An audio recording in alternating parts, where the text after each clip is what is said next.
Hello readers, I'm Amy. It's a little after midnight and I can't sleep. I work overnights currently, so I worked my shift and then came home, hung out for a little bit, went to bed, worked out with a friend this afternoon, and just tried laying down for a couple of hours and it wasn't happening. So, I was recently tagged in a 12-hour readathon by Victoria from What Victoria Read, and I figured what better things to do whenever you can't sleep. Right, Amadeus? Hey, pay attention.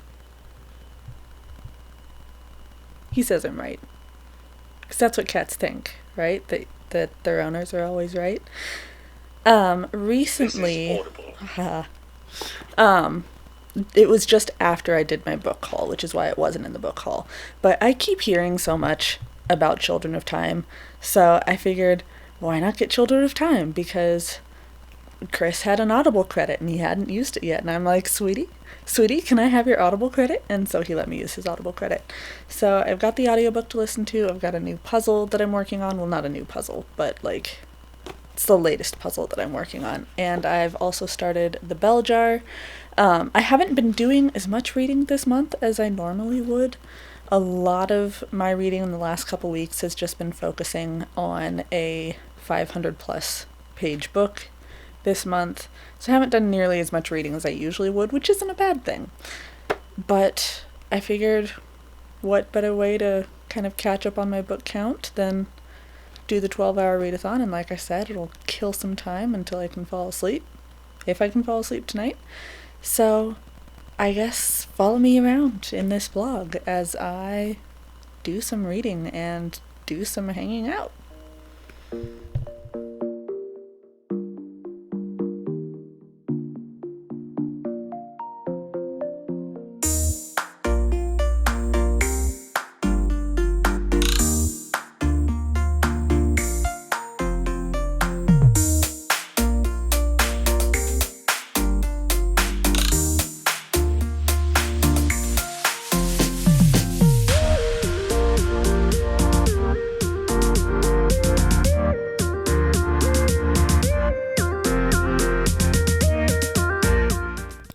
So it's not quite 2 a.m. yet. I can't tell how much of Children of Time I've listened to. Audible gives you a breakdown of how much time is in each chapter, but not like how much you've listened to in total. Or maybe I just don't know how to navigate it yet. I don't know.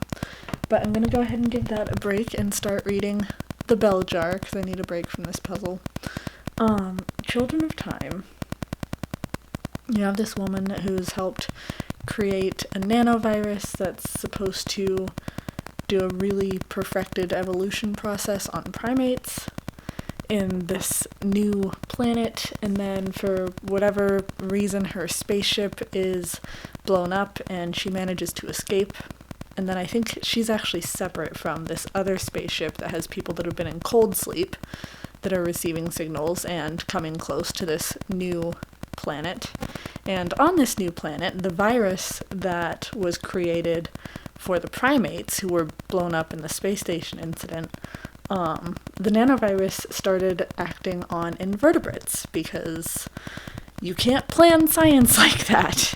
Science evolves on its own, does its own thing. There's stuff you can't plan for. So we've got giant spiders on this planet who are really intelligent and kind of making their own way in the world. And that's pretty much what happened so far. I won't do a ton of spoilers for it, just kind of giving you an idea of what this book is about. I like science fiction, but I'm nervous in going into it because a lot of authors don't always give me a great sense of the world, but I'm pretty hopeful about this. I'm enjoying it so far.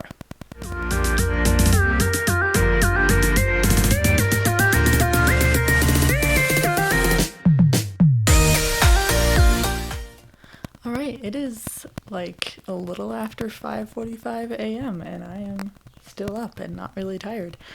Got about 50 pages into The Bell Jar, loving it like I always have. I think this is like my third or fourth read through at this point.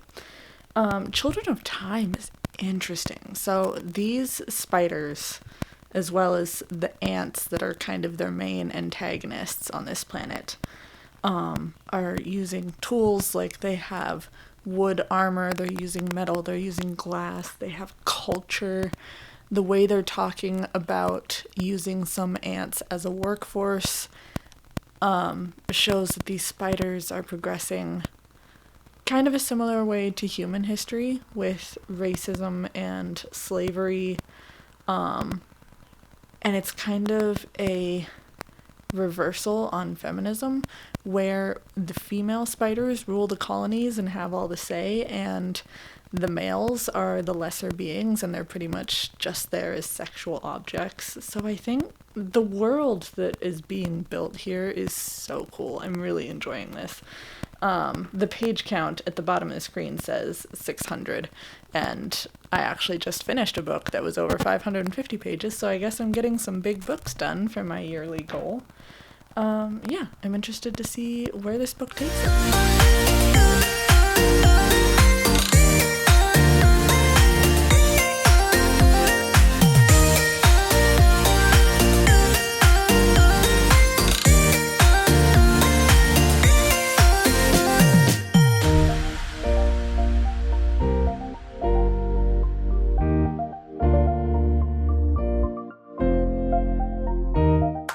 Hey everybody, so I finished up about 7 hours of reading at 7 o'clock and then took a shower and read like 2 pages of The Bell Jar before I fell asleep.